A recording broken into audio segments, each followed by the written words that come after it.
दोस्तों, इस पुस्तक का लेखक है रॉबर्ट टी कियोसाकी, जो हवाई में पले बड़े जापानी अमेरिका के चौथी पीढ़ी है। इनके डैडी हवाई राज्य के शिक्षा प्रमुख थे। इनके दो डैडी थे, वो मैं आगे बताऊंगा। रॉबर्ट एक अमेरिकन बिजनेसमैन और ऑथर हैं। इनका जन्म 8 अप्रैल 1947 को हुआ था। रॉबर्ट रिच ग्लोबल LLC और रिच डैड कंपनी का फाउंडर है, जो बुक्स और वीडियोस के थ्रू लोगों को पर्सनल फाइनेंस और बिजनेस एजुकेशन प्रोवाइड कराती है। 47 साल की उम्र में रिटायर्ड होने के बाद रॉबर्ट वही करता था जिसमें उन्हें सबसे ज्यादा आनंद मिलता था। रॉबर्ट ने कैशफ्लो गेम बोर्ड की रचना की, जो धन का खेल सिखाते हैं, जो अब तक केवल अमीरों को ही आते हैं। रॉबर्ट कियोसाकी का एक ही संदेश है, वो बोलते हैं अपने धन के लिए जिम्मेदार ले या फिर जिंदगी भर दूसरों के आदेश का पालन करें। आप या तो अपने पैसों का मालिक बने या फिर गुलाम। अब तक रॉबर्ट 26 से भी ज्यादा मोटिवेशन सेल्फ हेल्प बुक्स लिखी है, जिसमें से rich dad poor dad most popular मानी जाती है। रॉबर्ट की ये बुक दुनिया भर में अब तक 40 मिलियन से भी ज्यादा कॉपी बिक चुके हैं। तो क्या आप लोग रेडी है इस बुक को पढ़ने के लिए? तो चलिए इस बुक की कहानी के जरिए रॉबर्ट की जिंदगी को समझते हैं। इस बुक से हम लोग सीखेंगे, अमीर लोग पैसे के लिए काम नहीं करते, पैसा उनके लिए काम करता है। आप कितने कमाते हो इससे ज्यादा इम्पोर्टेंट है आपके पास कितने हैं। अमीर लोग पैसों को इन्वेंट करते हैं।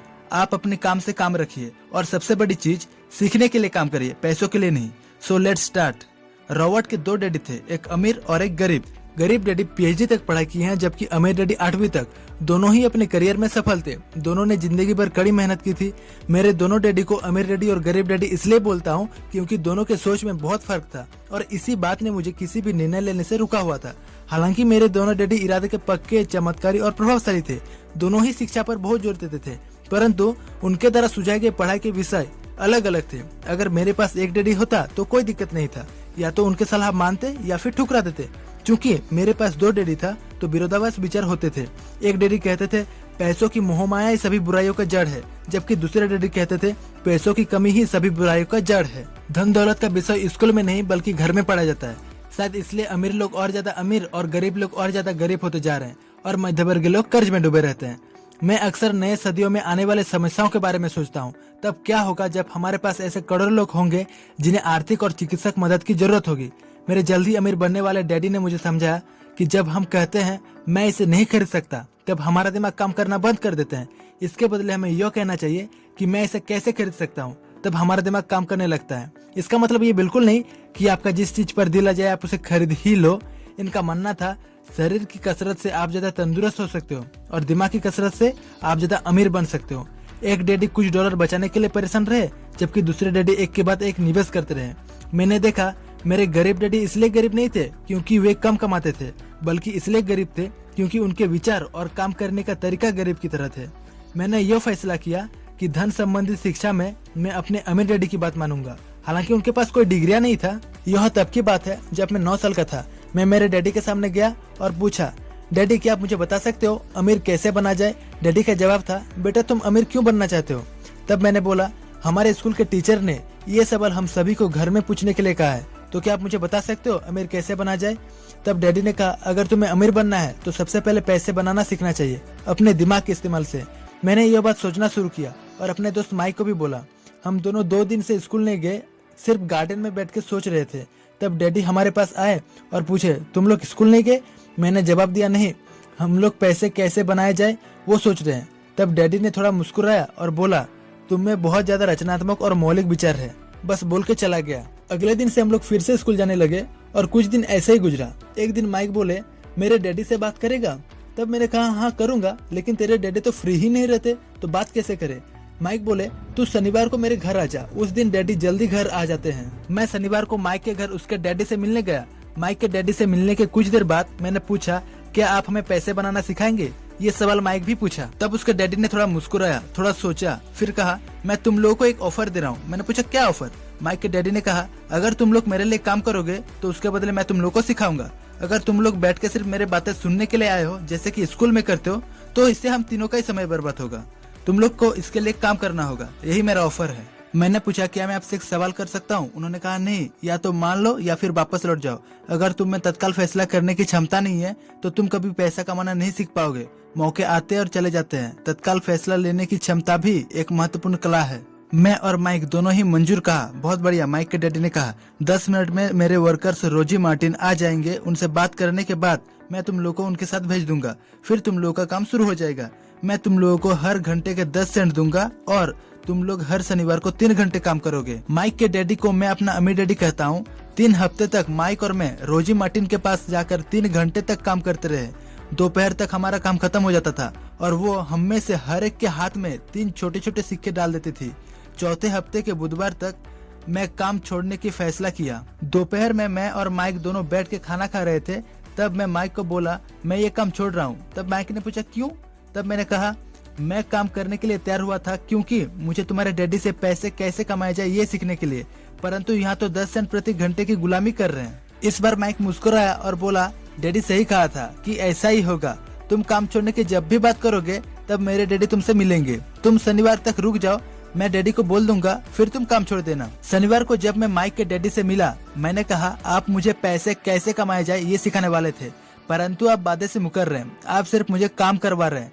तब उसका डैडी ने कहा, मैं तुम्हें सिखा तो रहा हूँ। तब मैंने गुस्से से कहा, आप मुझे क्या सिखाए, कुछ भी तो नहीं। मेरे अमीर डैडी ने कहा, कौन कहता है कि मैं तुम्हें कुछ नहीं सिखाया। मैंने कहा, मैं 3 हफ्ते तक काम किए, इसी बीच आप हमसे एक बार भी मिलने के लिए नहीं आए, तो कहाँ से सिखाए। तब मेरे अमीर डैडी ने कहा, क्या बैठ के बातचीत करना ही सीखना हुआ? लेकिन ये तो तुम अपने स्कूल में करते हो और आज तक क्या सीखे। मेरा यह मानना है कि जिंदगी सबसे बड़ी टीचर होती है। यह एक तरह से आपको धक्का देता है और हर धक्के के जरिए आपसे कहता है, जाग जाओ, मैं तुम्हें कुछ सिखाना चाहता हूँ। अगर तुम जिंदगी के सबक को सीखते हो तो बहुत फायदा होगा। लोग 2 चीजें करते हैं, जिंदगी के धक्के को सहन करके चलते हैं, नहीं तो गुस्सा होके अपने बॉस को, अपने काम को, अपने परिवार को, सबको धक्के देते हैं। अगर तुम ये सबक सीख लेते हो तो तुम एक समझदार, अमीर और एक सुखी युवक बन सकते हो। और अगर तुम ये सबक नहीं सीखते हो तो तुम जिंदगी भर अपने समस्याओं के लिए अपने नौकरी को, कम तनख्वाह या फिर अपने बॉस को कोसते रहोगे। तुम हमेशा ऐसे बड़े मौकों की उम्मीद करते रहोगे जो आए और तुम्हारे आर्थिक समस्याओं को सुलझा दे। मैंने पूछा, क्या आप मुझे धक्का दे रहे थे?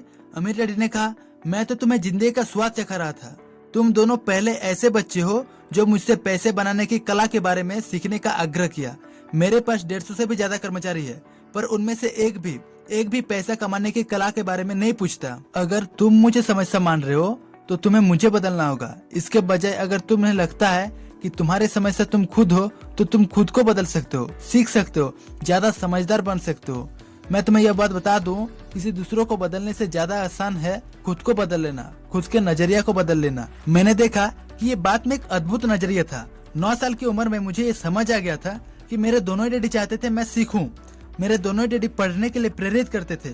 फर्क सिर्फ इतना था, दोनों के सुझाए हुए विषय अलग अलग थे। मेरे पढ़े लिखे गरीब डैडी चाहते थे कि मैं मेहनत से पढूं, अच्छे नंबर लाऊं, ताकि किसी बड़े से कंपनी में सुरक्षित नौकरी मिल जाए। वही मेरे अमीर डैडी सिखाना चाहते थे कि पैसा कैसे काम करते हैं, इससे कैसे मैं अपने लिए काम करवा सकूं। उनका मानना था, गरीब और मध्यवर्गीय लोग पैसों के लिए काम करते हैं, अमीर लोगों के लिए पैसा काम करता है। मैं और माइक दोनों ही इस बात को अच्छे से समझकर इसमें काम करना चालू कर दिए। फिर धीरे धीरे हम लोग बड़े होते गए, पैसों की समझ आने लगा।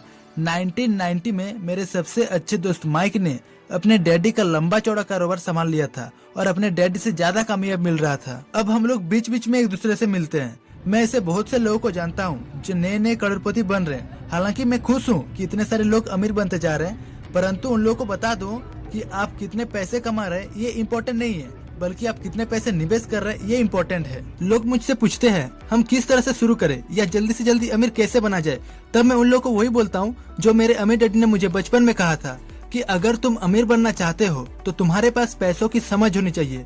अमीर डैडी का कहना है, संपत्ति वो होती है जो आपके जेब में पैसा डालती है। हमारे वर्तमान शिक्षा पद्धति आज के युवाओं के लिए अच्छे तनख्वाह वाली नौकरी दिलाने के लिए तैयार करते हैं।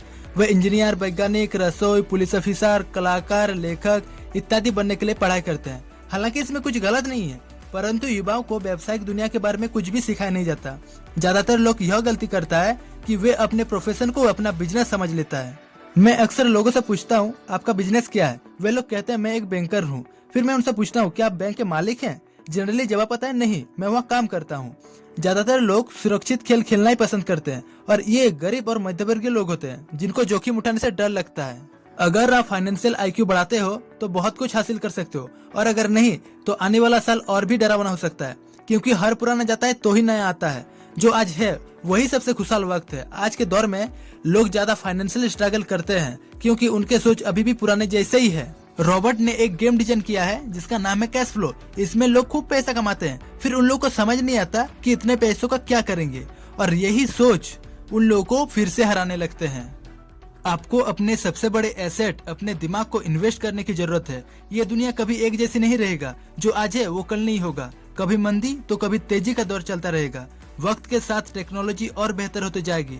आज मार्केट ऊपर है तो कल नीचे होता जाएगा। दुनिया में दो तरह के इन्वेस्टर होते हैं। पहला वो जो पैकेज इन्वेस्टमेंट खरीदते हैं, ये काफी आसान होते हैं और बगैर झंझट के होते हैं। और दूसरा इन्वेस्टर वो जो अपने लिए खुद ही इन्वेस्टमेंट क्रिएट करते हैं। इनको प्रोफेशन भी कह सकते हैं। जितना ये इन्वेस्ट करते हैं उससे कई गुना ज्यादा पैसा ये बना लेते हैं। अगर आप इस तरह के इन्वेस्टर बनना चाहते हैं तो आपको खास तौर पे इन 3 स्किल्स को समझने की जरूरत है। पहला, ऐसे अपॉर्चुनिटी ढूंढिए जो बाकी न ढूंढ सके।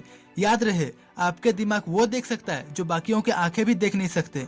दूसरा, पैसा बढ़ाइए। जब पैसों की जरूरत होती है तब मिडिल क्लास केवल बैंक जाते हैं, मगर दूसरे टाइप लोग जो इन्वेस्टर है उन लोगों को बैंक की जरूरत नहीं पड़ता। और तीसरा, स्मार्ट लोगों की ऑर्गेनाइज करना।